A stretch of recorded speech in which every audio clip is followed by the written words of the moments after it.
Simon & Schuster Audio presents The Fatal Passion of Alma Rattenbury by Sean O'Connor, read by Elliot Fitzpatrick and Buffy Davis.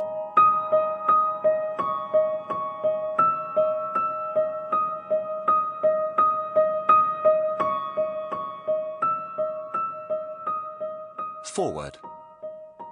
From George Orwell's Decline of the English Murder.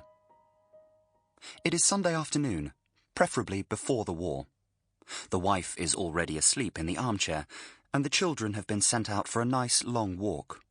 You put your feet up on the sofa, settle your spectacles on your nose, and open the news of the world. In these blissful circumstances, what is it that you want to read about? Naturally, about a murder.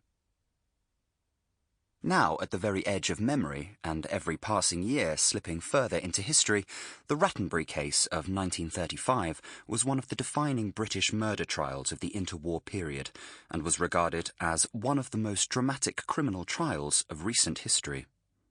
The title popularly conferred upon the case, The Murder at the Villa Madeira, immediately conjures up a lost world of steam trains and railway bookstalls, Wolseley saloons, and Craven A cigarette cards. Helen Wills Moody at Wimbledon and Donald Bradman at the Oval. It was a time when the rigid calendar of national life was followed with tribal loyalty. The Derby, the Cup Final, Christmas, Easter, Whit. The scope of individual lives was as sharply regimented. Men and women, children and grown-ups, master, mistress, and servant, the chasm between them inviolable in a culture regulated by caste.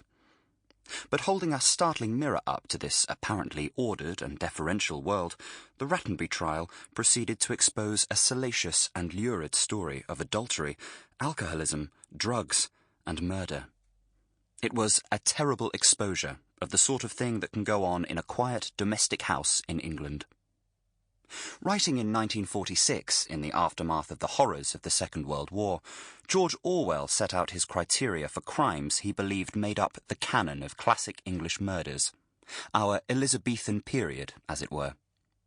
Orwell was acutely aware of the cultural resonances of these cases, what they revealed about Britain, and what they revealed about the British public who consumed these stories in daily and particularly Sunday newspapers.